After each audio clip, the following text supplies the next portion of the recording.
రక్షకుడైనటువంటి యేసుక్రీస్తు వారి పరిశుద్ధ నామంలో కూడి వచ్చిన ప్రతి ఒక్కరికి వందనములు. మరి దేవుడు అనుగ్రహించినటువంటి గొప్ప మహాకృపను బట్టి మళ్ళా దేవుని వాక్యములు మాటలు ధ్యానించే కృపను మనకు అనుగ్రహించాడు.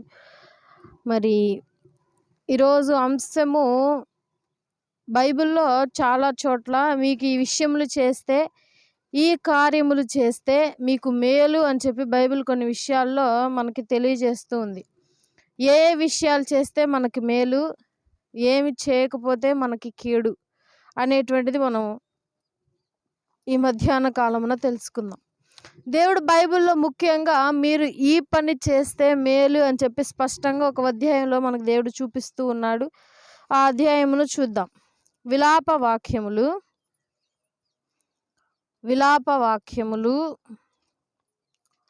3వ అధ్యాయము. విలాపవాక్యములు 3వ అధ్యాయము 27వ వచనం. విలాపవాక్యములు 3వ అధ్యాయము 27వ వచనం. యవ్వన కాలమున కాడి మోయుట నరునికి మేలు. చాలు, నరుని మీద కాడి మోపింది మాత్రం యెహోవాయే. ఇక్కడ ప్రత్యేకంగా ఒక్కరికే అని చెప్పలేదు, ప్రతి నరునికి చెప్పినట్లే. ప్రతి నరుని మీద ఏముంది? దేవుని యొక్క కాడే ఉంది. ఆ కాడి ఎప్పుడు మోస్తే మేలు? యవ్వన కాలంలో మోస్తే మేలు అని చెప్పి బైబిల్ తెలియజేస్తుంది. ఎందుకు యవ్వన కాలంలో మోస్తే మేలు? యవ్వన కాలమే చెడిపోవటానికి కానీ బాగుపడటానికి కానీ సమయం అనమాట యవ్వన కాలంలోనే ఉంటుంది. కాబట్టి అందుకే దేవుడు యవ్వన కాలమున కాడి మోయుట సులువు అని అన్నాడు. ఇట్లా అలాంటివి చేస్తే నీకు మేలు, యవ్వన కాలంలో నువ్వు దేవుని కాడి మోస్తే నీకు మేలు అని చెప్పి దేవుడు మనకు బైబిల్లో తెలియజేస్తూ ఉన్నాడు. ఇంకా ఏం చేస్తే మేలు? ఆదికాండము 29వ అధ్యాయము 19వ వచనం. ఆదికాండము 29వ అధ్యాయము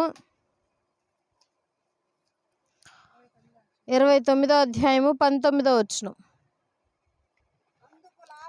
అందుకు లాబాను ఆమెను అన్యులకిచ్చుట కంటే నీకిచ్చుట మేలు. చాలు. అందుకు లాబాను గారు యాకోబు గారితో అంటూ ఉంటారు. యాకోబు గారు మరి మేనమామ కూతుర్ని, మరదల్ని చూసి, నాకు నీ చిన్న కూతురు కావాలి, నీ చిన్న కూతుర్ని పెళ్లి చేసుకుంటాను అని అంటే, సరే అయ్యా, అన్యులకి ఇచ్చే కంటే నీకు ఇవ్వటమే మంచిది అని అంటాడు. ఎందుకని అన్యులకు ఇవ్వకూడదు? మన బిడ్డలను, ఆడపిల్లలను ముఖ్యంగా ఎందుకు అన్యులకు ఇవ్వకూడదు అని అంటే, గొప్ప ఉదాహరణ జ్ఞాని అయినటువంటి సొలొమోను గారు. సొలొమోను గారికి 1000 మంది భార్యలు ఇంకా ఉన్నారు. వారు ఉపపత్నుల కిందకు వచ్చారు. అంతమందిని పెళ్లి చేసుకున్న ఆయన, కొంతమంది ఏమో దేవుని యందు భయం భక్తి కలిగిన వారు, ఇంకొంతమంది అన్యులు, దేవుడు అంటే ఎరగని వాళ్ళు, వేరే వేరే దేవునికి బలులు ఇచ్చేవాళ్ళు, వేరే దేవుళ్ళు పూజించేవాళ్ళు, విగ్రహారాధన చేసేవాళ్ళు స్త్రీలు. ఈయన కూడా చివరికి వాళ్ళ మాయలో పడిపోయి ఈయన కూడా విగ్రహారాధన చేయటం మొదలుపెట్టాడు. విగ్రహాలకు బలి అర్పించడం మొదలుపెట్టాడు. అందుకే దేవుడు 2 సార్లు హెచ్చరిస్తాడు, సొలొమోను నువ్వు చేస్తున్న తప్పు, మరి ఇది నువ్వు వెళ్ళే మార్గం కరెక్ట్ కాదని చెప్పి 2 సార్లు హెచ్చరించినా సరే ఆయన మాత్రం పక్కకు తోసివేస్తాడు. వెంటనే దేవుడు ఆ జ్ఞాని అయినటువంటి సొలొమోను గారిని విసర్జించటం జరుగుతుంది. కాబట్టి మనము ఒకవేళ అన్యులను పెళ్లి కానీ చేసుకుంటే మనం దారి తప్పిపోతాము. కాబట్టి అన్యుల కంటే దేవునిలో ఉండేవారిని మరి వివాహం కానీ, సహవాసం కానీ, స్నేహం కానీ చేయటం మనకి మేలు అని చెప్పి దేవుడు తెలియజేస్తూ ఉన్నాడు. ఇంకొక విషయంలో చూద్దాం, మరి దేవుడు ఏ విషయంలో మేలు అని చెప్తున్నాడు మనకి. కీర్తనల గ్రంథము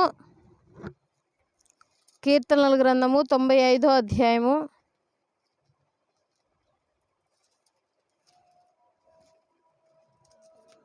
95:7.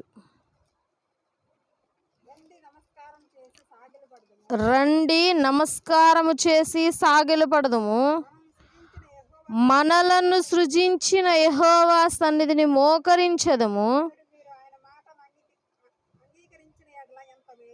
నేడు మీరు ఆయన మాటను అంగీకరించిన ఎడల ఎంత మేలు.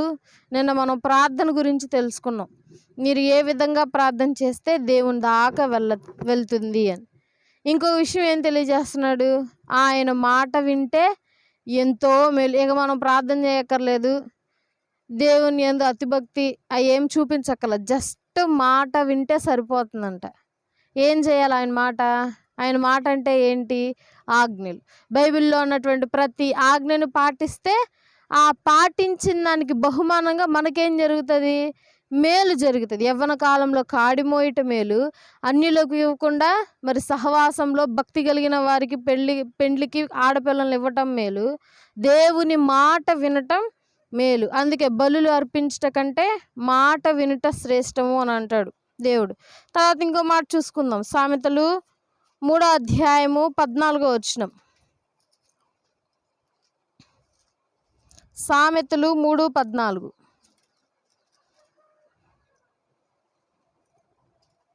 వెండి సంపాదించుట కంటే జ్ఞానము సంపాదించుట మేలు, అపరంజి సంపాదించుట కంటే జ్ఞాన లాభము నొందుట మేలు. ఈ జ్ఞానం ఎక్కడ దొరుకుతుంది?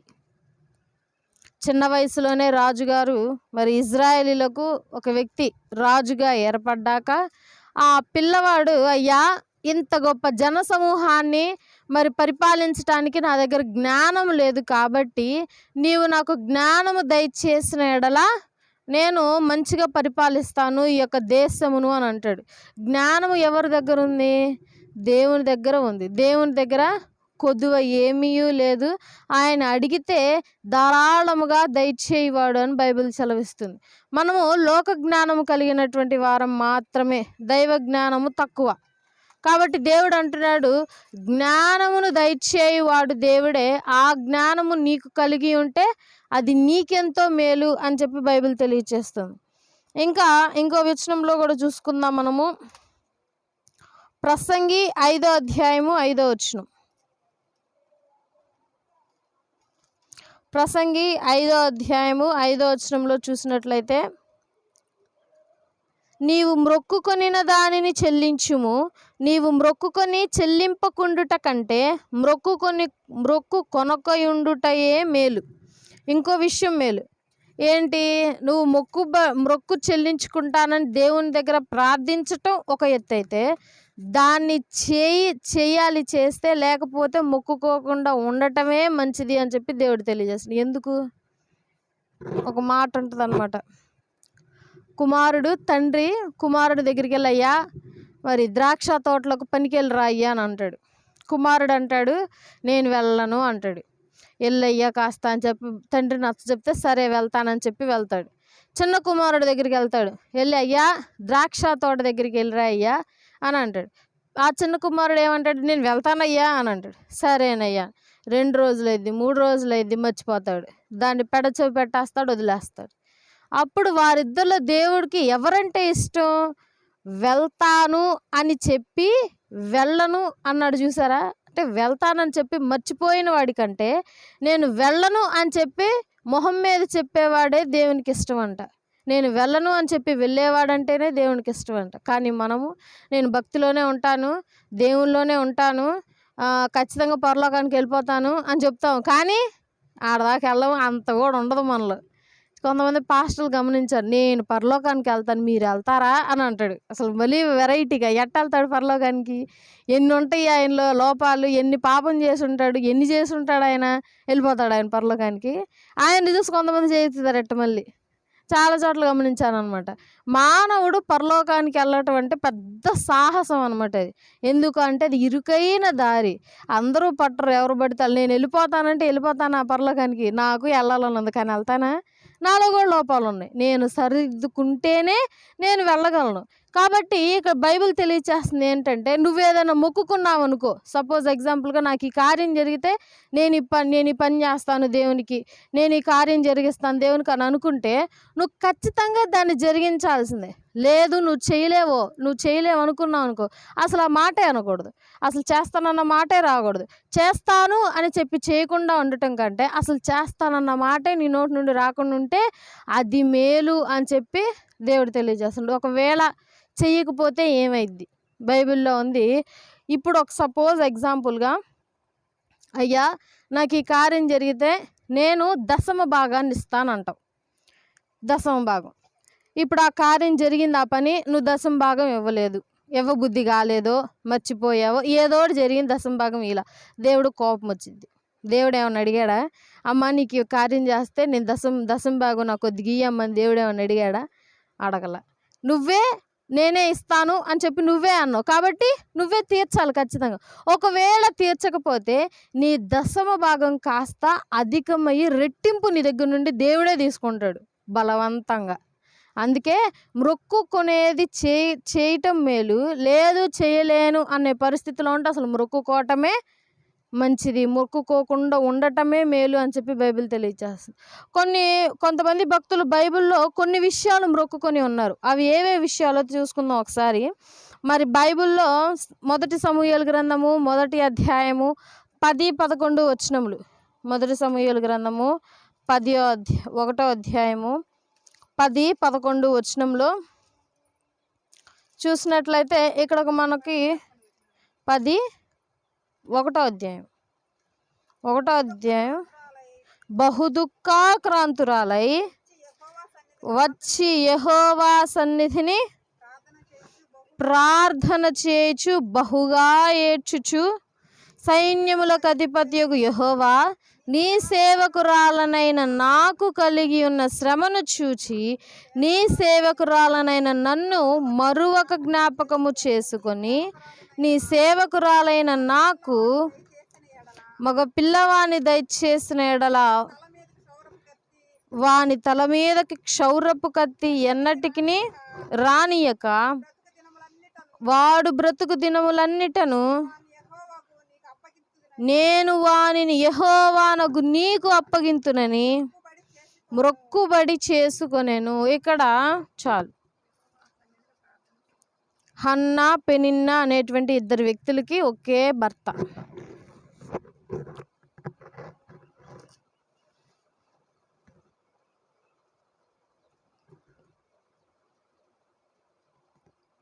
అయితే హన్నా పెనిన్నా వీరిద్దరు ఎట్లా ఉండేవాళ్ళు అంటే శత్రువుల్లాగా ఉండేవాళ్ళు. పెనిన్నా గారికి ఏమో పిల్లలు ఉన్నారు, హన్నా గారికి పిల్లలు లేరు. పిల్లలు లేరని చెప్పి పెనిన్నా గారు ఎప్పుడు హన్నా గారిని సాధించడానికే చూస్తూ ఉంటుంది. నాకు బిడ్డలు ఉన్నారు, నీకు బిడ్డలు లేరని ఎగతాళి చేయటము, గొడ్రాలని చెప్పి నానా విధాలుగా ఎత్తుగా అంటే ఎక్కువగా తనను తాను హెచ్చించుకోవటానికి పెనిన్నా గారు చాలా బాధ పెట్టేవారు హన్నా గారు. ఆ బాధనంతా సంవత్సరానికి ఒకసారి షీలోహు మందిరానికి వెళ్ళేవారు. అక్కడికి వెళ్ళి దేవుని ఎదుట కుమ్మరించేది. అలా కుమ్మరిస్తూ ఒకరోజు జరిగినటువంటి సందర్భం రాశారు. ఏంటి? అయ్యా, ఈ దీనురాలను నన్ను జ్ఞాపకం ఉంచుకో, నాకు ఒక మగబిడ్డ కావాలి, ఆ బిడ్డ తల మీద క్షౌర కత్తి వేయించను, కాబట్టి ఆ బిడ్డను కానీ నువ్వు ఇస్తే నీకే తిరిగిచ్చేస్తాను, నీకు దాసునిగా అందజేస్తాను, నీకు చర్చిలో పనిచేసే విధంగా ఇచ్చేస్తాను అని చెప్పి మొక్కుబడి చెల్లించింది. మరి సర్వ సృష్టిలో ప్రేమ అనేటువంటిది చాలా గొప్ప విషయం. పాపం ఎంత గొప్పదో ప్రేమ కూడా గొప్పదే. ఎంత తల్లిదండ్రులైనా సరే తమ బిడ్డను తీసుకువెళ్ళి వదిలేయాలంటే ఎలా ఉంటుంది?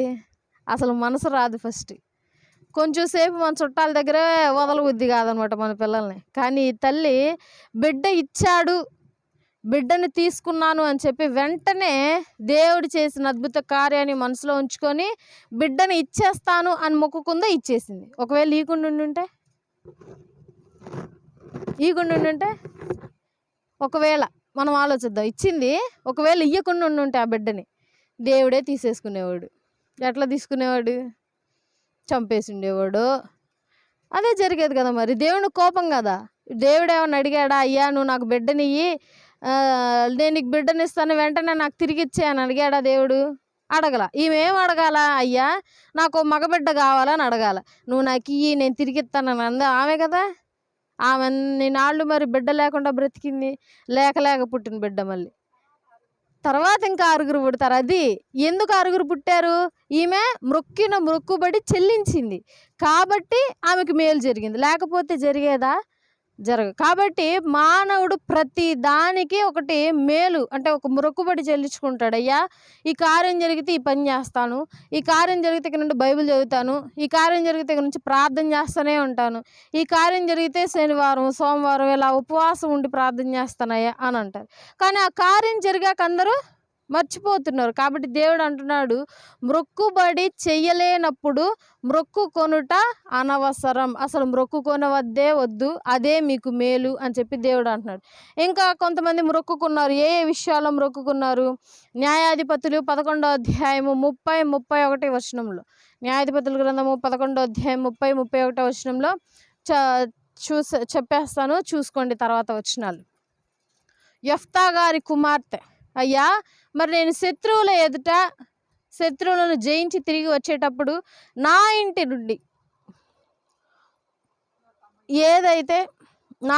నుండి ఏదైతే ఫస్ట్గా నాకు ఎదురొస్తుందో దాన్ని తీసుకొచ్చి బలిగా అర్పిస్తానయ్యా అని అంటాడు. న్యాయాధిపతులు 11:30-31. అయితే యెఫ్తా గారు తిరిగి జయోత్సాహంతో వస్తుంటే మరి ఎదురుగా తన కూతురు మరి బ్యాండ్ మేళం అంటాం అనమాట మన భాషలో, బ్యాండ్ మేళంతో చక్కగా పాటలు పాడుకుంటూ సంతోషంగా ఎదురొచ్చేసింది. తండ్రి క్రాంతుడయ్యా, అమ్మో నువ్వు నన్ను బాధ పెట్టే వారిలో మొదటిదానిగా ఉన్నావు, నేను యెహోవాకు మొరపెట్టుకున్నాను, మొక్కుకున్నాను, దాన్ని నేను వెనక్కి ఇప్పుడైతే తీసుకోలేను. ఏంటా మొక్కుబడి? ఫస్ట్ ఎవరైతే నాకు ఎదురొస్తారో వాళ్ళని నేను దేవునికి బలిగా అర్పించేస్తా. లేక పుట్టిన కుమార్తె, అల్లారు ముద్దుగా పెంచుకున్న కుమార్తె, ఆమె ముందు కానీ వెనక కానీ ఎవ్వరూ లేరని ఉంటుంది బైబిల్లో. కాబట్టి ఆయన కానీ తన కుమార్తె వచ్చిందని చెప్పి మొక్కుబడిని చెల్లించుకోకుండా ఉండుండొచ్చు, కానీ ఆయన దేవునికి భయపడ్డాడు. ఎందుకు? ఒకవేళ మొక్కుబడి చెల్లించకపోతే ధర్మశాస్త్రంలో ఉంటుంది, మొక్కుబడి చెల్లించకపోతే మీకు కీడు అని ఉంటుంది. కాబట్టి నువ్వు చెల్లించావా, ఖచ్చితంగా ఇవ్వాల్సింది. నువ్వు ఏదైతే ఇస్తానన్నావు అది ఖచ్చితంగా ఇవ్వాల్సింది. కాబట్టి కుమార్తెని ఇచ్చేశాడు. ఇలా దేవుడికి ఎంతోమంది మొక్కుబళ్ళు చెల్లిస్తాము అని చెప్పి చెల్లించిన వాళ్ళు ఉన్నారు, చెల్లించని వాళ్ళు కూడా ఉన్నారు. చెల్లించిన వాళ్ళని ఇప్పుడు ఇద్దరిని చూసాం, చెల్లించని వాళ్ళు ఒకళ్ళు ఉన్నారు, వాళ్ళని చూద్దాం. అపోస్తుల కార్యములు 5వ అధ్యాయము 1-11 వచనములు. అపోస్తుల కార్యములు 5వ అధ్యాయం 1-11 వచనంలో ఇద్దరు భార్యాభర్తలు కనిపిస్తారు మనకి. ఎవరు? అననీయ, సప్పీరా. ఏమని? ఉన్నదంతా ఇచ్చేస్తామని మొక్కుకుంటారు, తీరా ఏమిస్తారు? దానిలో సగం ఇస్తారు తీసుకొచ్చి. పేతురు గారు గ్రహించి, అపోస్తుల కార్యములు 5వ అధ్యాయం 1-11 వచనం, పేతురు గారు గ్రహించి, అమ్మా ఇంతేనా నువ్వు అమ్మింది? అయ్యా ఇంతేనా నువ్వు అమ్మింది? పొలమమ్మగా వచ్చిన డబ్బులు ఇంతేనా అంటే, ఇంతేనయ్యా నేను అమ్మింది మొత్తం ఇంతే. ఎందుకు దేవుని ఎదుట నువ్వు అబద్ధములాడుతున్నావు? విన్న వెంటనే కుప్ప కూలి వెంటనే స్పాట్లో చనిపోతాడు. ఆయన వచ్చిన అరగంటకి భార్య వస్తుంది. భార్య వచ్చి, అయ్యా నా భర్త వచ్చాడయ్యా, మీకు దశంభాగం ఇవ్వటానికి ఏడయ్యా అనంటే, అమ్మా మీ ఆయన వచ్చాడు, మరి డబ్బులు ఇచ్చాడంటే దశంభాగం ఇచ్చాడు, నువ్వు చెప్పి ఇప్పుడు పొలం ఉన్నదంతా అమ్మేసి అమ్మగా వచ్చిన డబ్బులు అంతేనా అన్నట్టే. నిజంగా అంతేనయ్యా, నేను కూడా ఉన్నానుగా, మా ఆయన పక్కన, మా భర్త పక్కన నేను కూడా ఉన్నానుగా, వచ్చింది అంతే. ఎందుకని మీరు దేవుని ఎదుట ఇంతగా అబద్ధాలు ఆడుతున్నారు? భయం లేదు వాళ్ళకి, ఎంత ఇస్తే ఏముంది, అసలు ఎందుకు ఇవ్వాలి వాళ్ళు? దానిలో ఇదొక మర్మం, ఆ సన్నివేశాల్లో ఇదొక మర్మం మనం గ్రహించాలి. ఎందుకు అనంటే అప్పుడు వారు ఏం చేసేవారు అనంటే ప్రతి ఒక్కరూ దశంభాగాలన్నీ కూడబెట్టుకొని పేతురు గారికి కానీ ఎవరైతే యాజకులుగా ఉన్నారో వాళ్ళందరికీ ఇచ్చేవాళ్ళు. వాళ్ళు ఏం చేసేవాళ్ళు? వాళ్ళకి అవసరతలు కొన్ని ఉంచుకొని మిగతాయి బీదలకు పంచేవాళ్ళు ఆ డబ్బులు. అందుకని చాలామంది డబ్బున్న వాళ్ళు వాళ్ళ పొలాలు అమ్మేసి ఇచ్చేసేవాళ్ళు, వాళ్ళల్లో ఉన్నటువంటి కొంత పశువు సంపదని అమ్మేసి, ఇలా ఏది కావాలంటే వారికి ఇవ్వాల్సినంత అమ్మేసి ఇచ్చేసేవాళ్ళు అనమాట. అవన్నీ భార్యాభర్తలు ఇద్దరు చూసావా నేను ఇంత ఇచ్చాను సందాన్ని చెప్పుకుంటాం కదా మనం. అఫ్కోర్స్ నాకు ఇంత మేలు కలిగింది కాబట్టి నేను ఇంత దశంభాగం ఇచ్చుకున్నాను అని చెప్పుకుంటాం. అట్లాగే ప్రతి ఒక్కరు చెప్పుకునేసరికి భార్యాభర్తలు కూడా ఆశ కలిగింది, మేము కూడా అట్లా ఇచ్చి 10 మందికి చెప్పుకోవాలి అని చెప్పి అట్లా ఇచ్చారు. ఇచ్చిన దాన్ని అబద్ధం ఆడారు, మొక్కుబడి చెల్లించలేదు, కాబట్టి కీడు తెచ్చుకున్నారు, మరణం వెంటనే వచ్చింది. అందుకే దేవుడు అంటున్నాడు, దేవుడు మిమ్మల్ని ఏమీ అడగలేదు, ఇది మొక్కుబడి చెల్లించు, నాకు ఇది కావాలి, నాకు ఇది వద్దు. ఒక దైవజనుడు అంటాడు, నువ్వు దశంభాగం ఇవ్వటానికి దేవుడేమన్నా పేదవాడా? దేవుడేమన్నా లేనివాడా? దేవుడేమన్నా ఏమంటాము వస్త్రహీనుడా? వస్త్రాలు కొనుక్కోలేనంత దీనస్థితిలో దేవుడేమన్నా ఉన్నాడా? కాదు. కొండ మీద ఉన్నటువంటి పశు సంపద అంతా దేవునిదే, సృష్టి అంతా దేవునిదే, ఈ భూమి ఆయన పాదముల కింద పాదపీఠం. అప్పుడు నువ్వు నేను చెల్లించేదేముంది? అసలు లెక్కలోకి వస్తుందా మనం ఇచ్చే దశంభాగం కానీ, మనం ఇచ్చేటువంటి ప్రార్థన, మనం ఇచ్చేటువంటి జ్యేష్ఠ కుమారునికి కానీ పని కొరకు మనం ఏమిచ్చినా ఆయనకు సాటి మాత్రం రాము.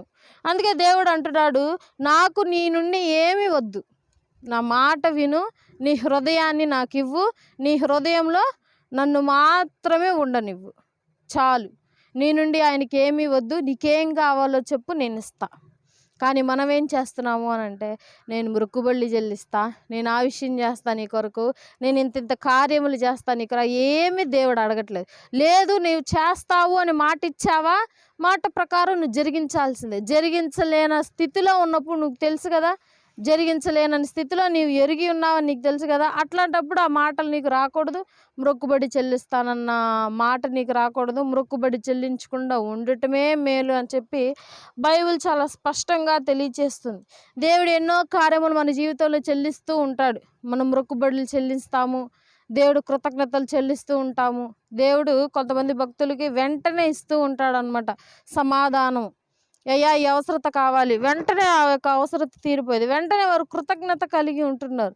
మనం కూడా అట్టి కృతజ్ఞతను కలిగి ఉంటున్నాం. నిన్న ఆ బిడ్డ చెప్పింది, అయ్యా నాకు ఈ టైం కల్లా ఏం కావాలి, ట్యూబ్ కావాలి, వెంటనే ఆ టైంకే ట్యూబ్ వచ్చేసింది, థ్యాంక్స్ అయ్యా.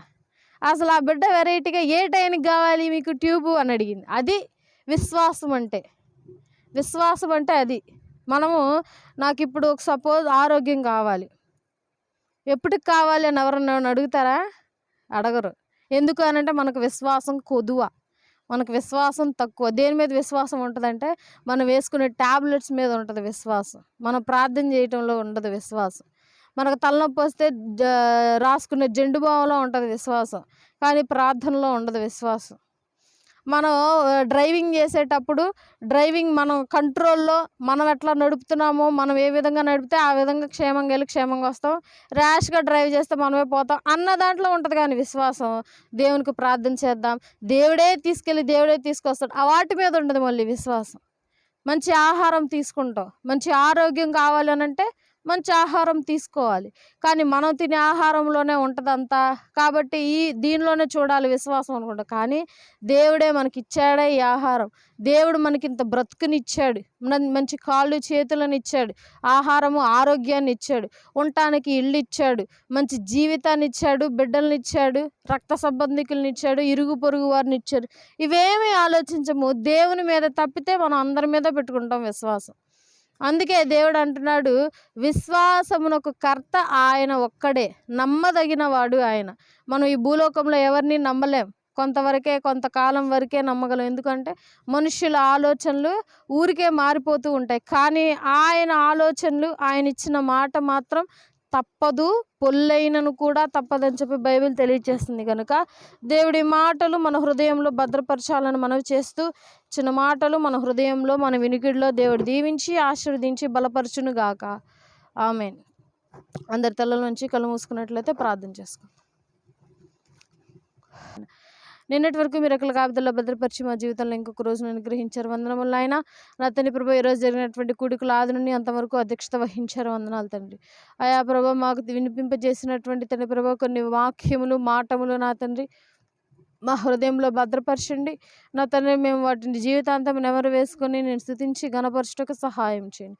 నీకు సాక్షులుగా మేము నిలబడి నా మనస్తత్వములను మార్చి నీ యందు భయము భక్తితో జీవించే కృపను మాకు అనుగ్రహించమని కుడి వచ్చిన ప్రతి ఒక్కరిని బట్టి వందనములు చెల్లించుకుంటూ ఏస్తున్నాం, పెట్టాడు ఈ వేడు కొంచెం ప్రార్థిస్తున్నాం తండ్రి. ఆమేన్.